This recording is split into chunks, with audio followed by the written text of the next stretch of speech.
Taking question number 6 of miscellaneous exercise of chapter 2, inverse trigonometric functions.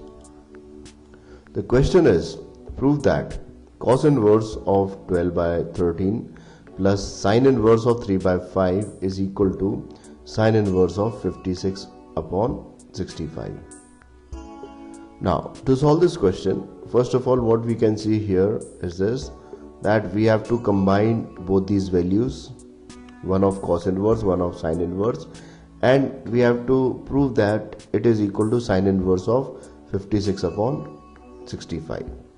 Okay, so because we have to prove that the total of both these values is equal to sine inverse, so what we are going to do, we are going to convert this cos inverse into sine inverse. So in previous question we made a triangle and we proved that, we calculated that the value of cos inverse in terms of sine inverse. Okay, now I'm going to use another method. This method is quite a short method and it is very helpful for your exams to save time. Okay, now it is like this, that cos inverse of x is equal to sine inverse of square root of 1 minus x square. Okay, so whatever is the value of cos inverse of x, then equivalent value in sine inverse is given by sine inverse of square root of 1 minus x square. Okay, now at the end of the question I'm going to also tell you that how you can remember this expression, that how cos inverse x is equal to sine inverse of square root of 1 minus x square. And right now we are going to start solving this question, and applying this formula I can write cos inverse of 12 by 13 as equal to sine inverse of square root of 1 minus 12 by 13 whole square. Okay, so calculations are very easy. I can write this as equal to 144 upon 169, and on taking LCM this can be written as sine inverse of square root of 169 minus 144 upon 169. So this will be equal to 25. This will remain same. So 25 upon 169 can be written as 5 upon 13, which is equal to sine inverse of 5 upon 13. So cos inverse of 12 by 5 is equal to sine inverse of 5 by 13. So I'm going to take the left hand side and I'm going to change cos inverse of 12 by 13 by sine inverse of 5 by 13. Now, to solve further, I require this formula. Sine inverse of x plus sine inverse of y is equal to sine inverse of x into square root of 1 minus y square plus y into square root of 1 minus x square. Okay, fine. So applying this formula, I can write this sine inverse of 5 by 13 plus sine inverse of 3 by 5 as equal to sine inverse of 5 by 13 into square root of 1 minus 3 by 5 whole square plus 3 by 5 into square root of 1 minus 5 by 13 whole square. Okay, now further the value can be written as sine inverse of 5 by 13 into square root of 25 minus 9 upon 25 plus 3 by 5 into square root of 169 minus 25 upon 169. Okay, so this will be equal to 16. So I'm going to get this as 4 upon 25. This will be equal to 144. So I'm going to get 12 upon 169. So I'm going to get, on solving, this value as equal to sine inverse of 5 by 13 into 4 by 5 plus 3 by 5 into 12 by 13. Okay, this 5 and 5 cancel.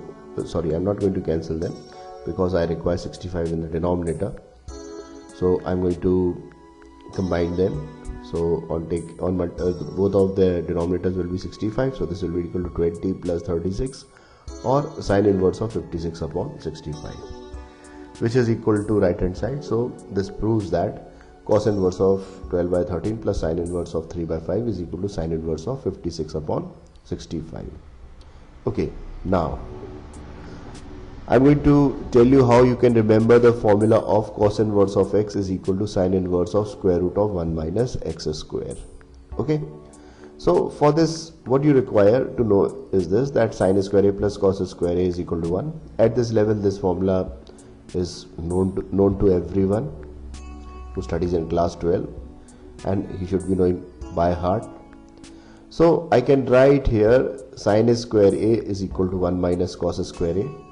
Okay, or I can write sin a is equal to square root of 1 minus cos a square a. Now if I place cos a as equal to x or a is equal to cos inverse of x, then what I get is sine of cos inverse of x is equal to square root of 1 minus x square, and taking sine inverse of both sides, I get cos inverse of x is equal to sine inverse of square root of 1 minus x square. Okay, so now you can see here is this, that sin a square a is equal to 1 minus cos square a gives me cos inverse of x is equal to sine inverse of square root of 1 minus x square. So if you can connect sin a square a is equal to 1 minus cos square a with cos inverse of x is equal to sine inverse of square root of 1 minus x square, then you can never forget this. Okay, so in this manner you can remember this formula without much difficulty, without what we call you have to learn it by heart. Without learning it by heart, you will always remember it. And similarly you can also write sine inverse of x is equal to cos inverse of square root of 1 minus x square. Okay, now the next formula which I took was sine inverse of x plus sine inverse of y is equal to sine inverse of x into square root of 1 minus y square plus y into square root of 1 minus x square. This formula can also be easily learned because we know that sine of a plus b is equal to sine a cos b plus cos a sine b, and further I can write this as sine of a plus b is equal to sine of a into square root of 1 minus sine square b.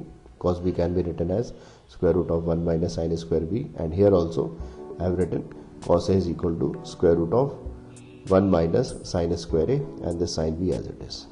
Okay, now after converting all the values in sine, I can write sine of a as equal to x or a as equal to sine inverse of x, and sine of b as equal to y or b is equal to sine inverse of y.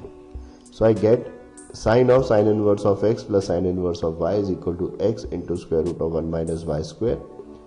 Okay, and for this sine b I write y into square root of 1 minus x square.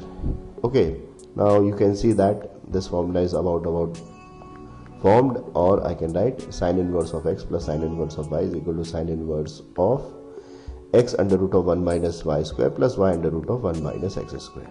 Now if you can connect sine of a plus b, which is equal to sine a cos b plus cos a sine b, with this expression, okay, then you would be learning this formula. Okay, so this is the simple trick by which you can remember this formula without much difficulty. Okay, I hope this would be quite helpful to you.